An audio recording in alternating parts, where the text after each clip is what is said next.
and thank you for turning out for this reading meeting. I hope by now most of you know I'm Mrs. Harold, the head teacher. I'm delighted that you've come because the fact that you're here means your child's going to do well. Because as we go through our presentation this morning, I hope we're going to really emphasise how important your role is in this teaching of reading. Teaching of reading to us is the core and the key of what we do, because we think it's the thing that transforms lives. And we do it, and we teach it in school, and we do it well, but we do it so much better when the parents are supporting us. And so the fact that you're here means that your children will do well because you're interested in finding out how you can best support your child. So thank you very much. Now, we're going to talk about how we teach reading at school and then also how you can help. And then at the end of the morning, at the end of this meeting, you can ask any questions that you might have about reading.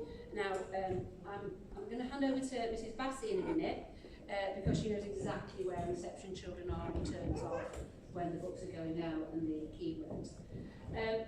I just thought I'd put that on. I don't know, is there anybody here who is Greek? Well, when you look at that and when I look at that, some people who saw this presentation said, what's all that with the funny letters on it? And I was trying to explain that for a child, first coming to a book, that's what a reading book would look like. They cannot make sense of the words. And so what we have to do is to find a way to get them through that so that they can actually decode what they're reading. So that's what your child is looking at the moment.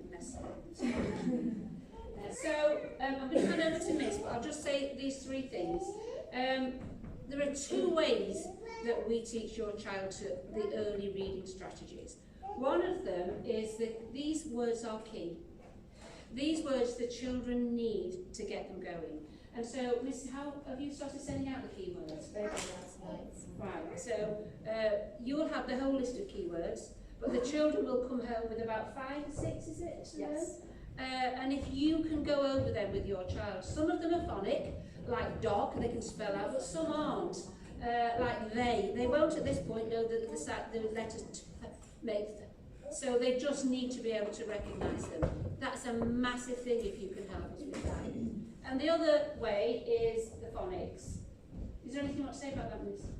So reception keywords. So we're working on those in class, and we know that by the end of reception, every single child in that room needs to be able to read and hopefully write the 45 keywords, and that gives them a really good start. So these are the words in the English language that your children will see all of the time. So early readers, lots of sentences start with I, so it's really important that we learn them. We're doing in class 7, 8 times a day, even when the children are playing. If you can support us at home, then we can move on quite quickly with these children.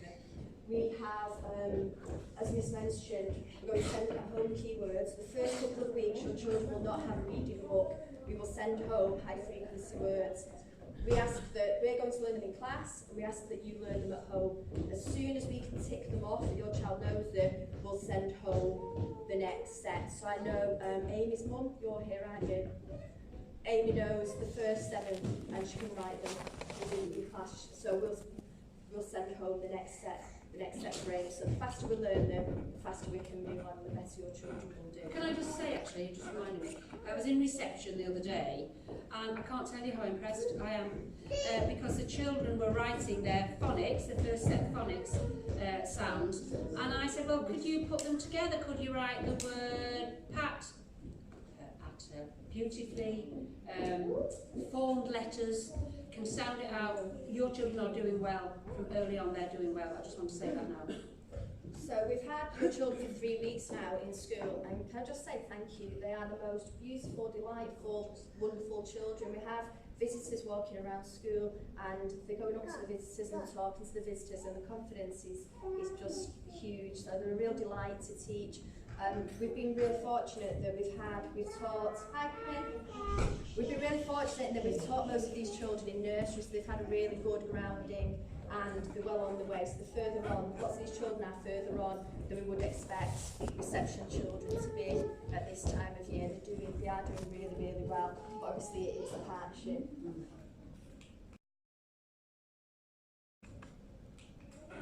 Okay, so phonics. When I learned how to read, when I was 5 and 6, I didn't learn to read using phonics. Phonics, we just got books and we read them with our parents, with my mum, sat with my mum every night, and the other 3 children around the house, and we sat and we read the books every night, and eventually I picked up and I learned how to read. Now, phonics is a way of teaching the children the basic letter sounds, and it might be quite daunting because when you've got the alphabet A, B, C, D, and the children are coming home and saying, no, that's not an A, it's an A, that's not a B, it's a B. So it's quite daunting, it's a completely different approach to how I certainly was taught how to read. I think most of you are younger than me, so yeah. Okay, so phonics means sounds. We focus on the sounds represented by letters, not the letter names. So if you're sounding out dog, it's D or G. If you say D-O-G, the children can't put that together, so that doesn't sound out dog. Alright, so children learn individual letters, so we start with sat pin. Once the children have learnt at, it and they can start forming words. So they can start blending and writing tin, sat, pat. You'd be amazed at how many words you can make with those six sounds. And then we teach double letters. So we teach that 2 F's is 2 S's and 2 L's is L. Okay? And they're digraphs. So 2 letters that make 1 sound. Your children will come home and say, Mum or Dad, 2 letters make 1 sound.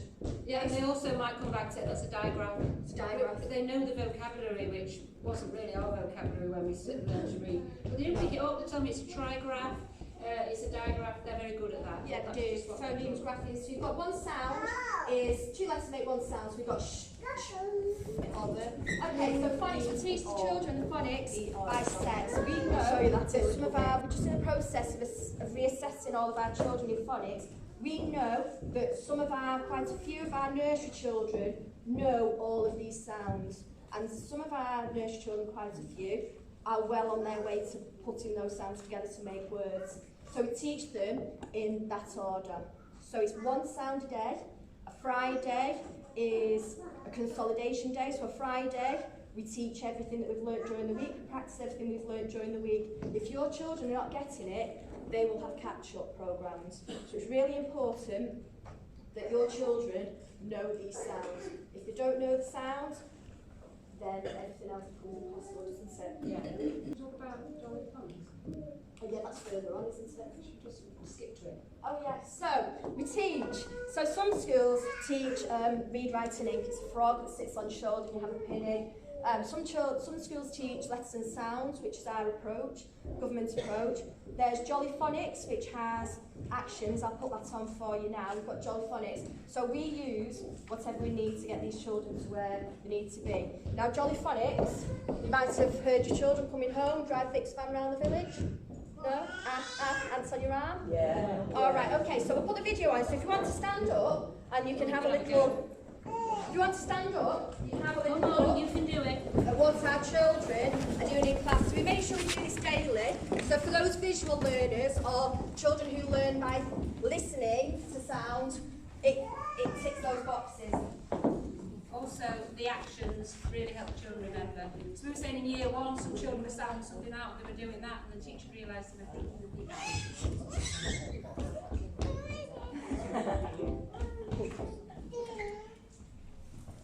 So I'll do the actions.